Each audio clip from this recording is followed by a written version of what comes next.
En una frase del terrorismo. En una frase: violencia y retraso para el país. ¿Qué es lo que más recuerdas del terrorismo?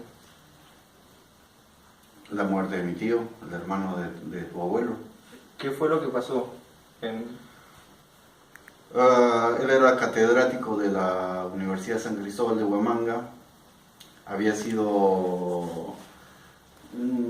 tenía un cargo como era presidente de la Corporación de Desarrollo de Ayacucho, y cuando terminó ese periodo volvió a ser catedrático en la universidad, pese a que tenía amenazas, pero a él y justamente dando clases en la universidad, una universidad que prácticamente estaba plagada por terroristas, lo asesinaron justamente dando clases. ¿Cuándo sucedió? Esto sucedió el 29 de mayo del año 1987. Esa fecha quedó ahí plasmada. ¿Y cuál es tu experiencia más cercana con el terrorismo? Bueno, la experiencia más cercana creo que lo tuve a partir de los 12 años, que tenía más o menos el año 80, 11 años. Y viví hasta el año 82, que me vine a Lima, pero las vivencias pues que tuve en esos años fue o sea, era una violencia total, pues viví violencia, vivía por ejemplo ver muertos a esa edad, porque yo vivía a una cuadra prácticamente de un hospital o un policlínico de las fuerzas policiales, y es por mi calle por donde pasaban las camionetas a veces con heridos, cadáveres de policías. El atentado que hubo una fecha hubo un atentado también contra este policlínico. Era pues un atentado que duró prácticamente como 2 horas, en las cuales pues había un tiroteo terrible. Luego también vivimos creo que fue el año 82, si mal no recuerdo, la época en que los terroristas atacaron para la cárcel de Ayacucho, para sacar a todos los terroristas, y lo lograron. Eso duró prácticamente más de 5 horas de total ensañamiento con las fuerzas policiales, con ese rol que hicieron, y la sociedad civil en sí. Uno de los roles que no hizo tal vez, o que dejaron de hacer, es que mientras los primeros años de terrorismo existentes en los pueblos más pobres como Ayacucho, Andahuaylas, Apurímac o otros sitios del país, Lima y las principales ciudades de la costa eran indiferentes. Para ellos no existía nada, o sea, simplemente era una cuestión de violencia dentro del país que no les afectaba en nada, pero lamentablemente el terrorismo llegó a Lima, y después de lo que sucedió en Tarata, recién la gente de la capital vio que la violencia, el terrorismo realmente existía. Eso es prácticamente. ¿Y crees que los acontecimientos sucedidos durante el conflicto armado generaron o afectaron la construcción de la ciudadanía de nuestro país? Claro que se fue afectada totalmente, porque en la época del terrorismo los pueblos, la gente huía primero de los pueblos y después de las capitales de los departamentos. En este caso, por ejemplo, te puedo hablar de Ayacucho, ¿no? Claro. En los cuales pues la gente salía hacia las capitales, a la capital prácticamente, a Lima o a Ica, pero Lima fue la más afectada porque la población, hubo una sobrepoblación. Al haber sobrepoblación genera pobreza, hay mucha pobreza, y esa pobreza genera que no haya una buena educación, y al no haber una buena educación no hay valores. Entonces se han perdido los valores y eso es lo que estamos sufriendo ahora, lo que es la delincuencia en el país, generada justamente por todos esos, por toda la pobreza que hay en los pueblos jóvenes. ¿Y cuáles son las conclusiones que podría sacar a raíz de este problema en nuestro país? Las conclusiones es que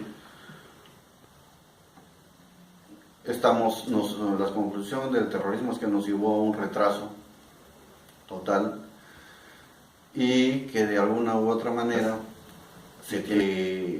los gobiernos ya no sean centralistas y que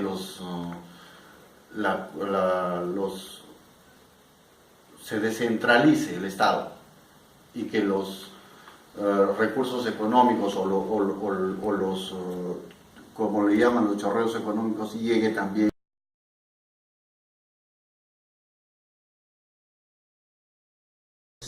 Antonia, ¿cómo escribirías la época del terrorismo entre los 80 y el 2000?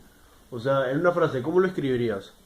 Que fue una época trágica porque había mucho terrorismo y narcotraficantes. Ya, ¿qué es lo que más recuerdas de esa época? O sea, algún suceso, alguna experiencia. Bueno, acerca del terrorismo, yo recuerdo de que un vecino que vinieron y entraron a su casa, era la medianoche, y a sangre fría le dispararon al señor delante de sus hijos y su esposa. Ya, y ya. Y acerca del narcotraficante, bueno, un señor, un vecino, también que ellos se dedicaban, eran una familia grande, que estaba implicado, suegros, cuñados y muchas personas que hacían el lavado de la droga, procesaban la droga, en el cual uno de ellos fue herido por un cilindro de ácido, que le cayó en la columna y quedó este señor paralítico. Ya. Y tres personas más que fueron llevados a la cárcel por 5 años. Ya, ¿y cómo te afectó eso lo que me estás contando? Porque tú eras pequeña. Claro, esa época yo era pequeña, no sabíamos nada, pero era algo sospechoso porque sus hijos de este señor andaban con bastante dinero y eran niños que andaban con dinero, cosa que nadie lo hacía. Cuando nos enteramos fue cuando los llevaron a la cárcel. Ya. Pero recién nos habíamos enterado por eso. Ya. Ahora, ¿cuál crees que fueron las causas del conflicto? Que fueron grupos comunistas que querían implantar su ideología. ¿Y quiénes fueron los responsables de esos grupos que mencionas? Abimael Guzmán y sus seguidores. Ya. En esa época, ¿cuál crees que fue el rol de los militares? Proteger a los ciudadanos. ¿Y el del Estado? Colaborar con los militares. Ya. ¿Y tú como ciudadano, como ciudadana, qué rol crees que pudiste haber tenido en ese tiempo? Yo creo que es mantener la calma, todos los ciudadanos. Claro, Sí. porque...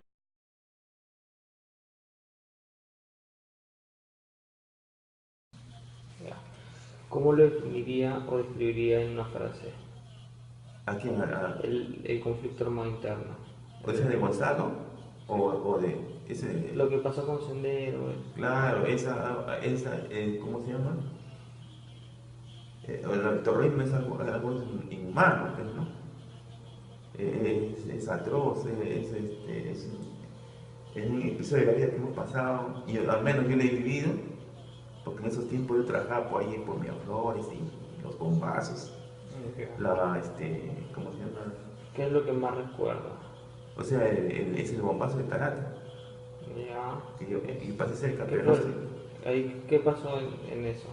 Durante el bombazo, o sea, ¿cómo lo vio usted?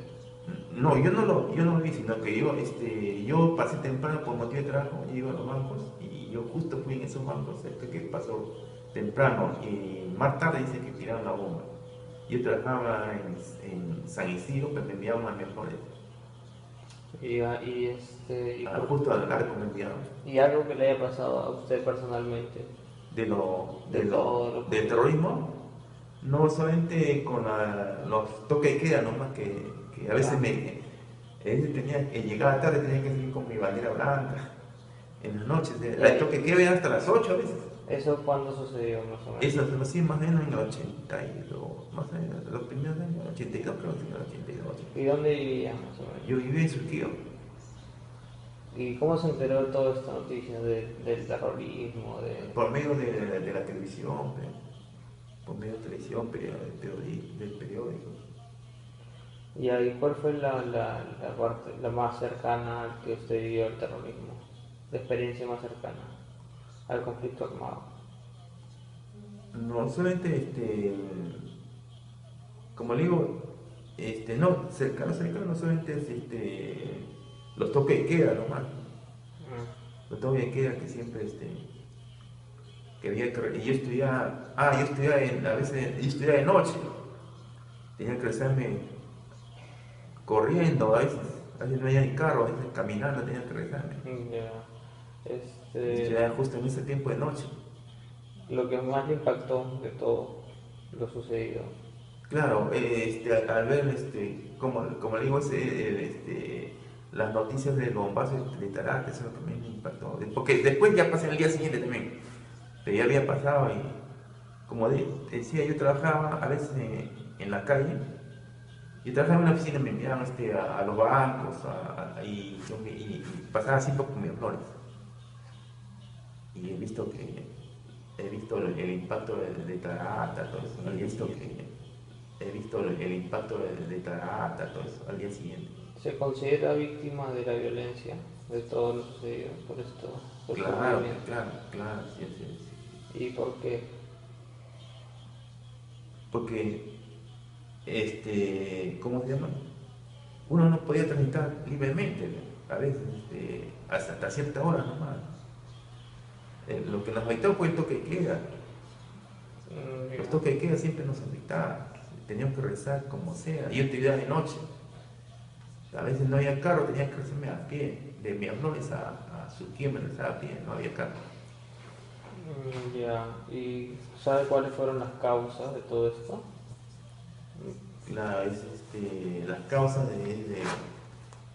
como se dice, Abimael Guzmán fue de un loco, de un psicópata que como Él es el principal responsable entonces. claro, también ¿Y el Estado qué le pareció? ¿Cómo intervino en esto al comienzo? claro, el Estado, claro, tenía que intervenir también con la fuerza. Ya. ¿Y la Fuerza Armada? Pues también las Fuerzas Armadas que salieron para el toque de queda en las noches. ¿Y la sociedad, los ciudadanos, todos? Los ciudadanos tenemos que dormir temprano, porque no podemos salir por los toques de queda. Los apagones. En esa época iba apagones, estaba oscuro, volaban las torres, hemos sufrido bastante. Esa época al menos he sufrido bastante, ¿no? Como digo, yo estudiaba de noche y los apagones, a oscuras, regresando. Y si le echarías la culpa o la responsabilidad de todo esto, ¿quién debería asumirla? ¿A quién le echaría la culpa? ¿O quién debería asumir todo esto? Que tiene la culpa de Abimael, pero... Y los responsables de todo esto, o sea, ¿quién deberían asumir todas estas cosas? Los crímenes, los atentados. Claro, es el sendero, pero... ¿Usted cree que el conflicto armado afectó la construcción de los ciudadanos? O sea, que no hizo que se junte la sociedad.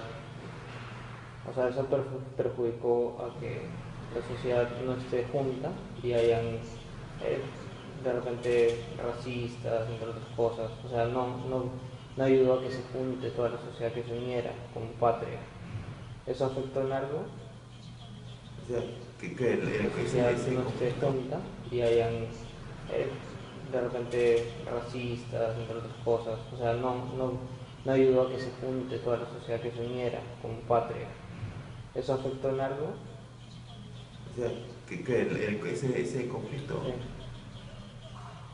claro, afectó. Pues. Y más o menos, ¿cómo lo ve usted? ¿En qué sentido afectó? ¿Separó a mucha gente? Hubo muchas ejecuciones. A ver, ya para terminar esto, Muchas muertes. ¿qué lección o conclusión de la experiencia de vivir durante el conflicto armado? ¿Qué cosa? ¿Qué lección o conclusión de la experiencia de vivir durante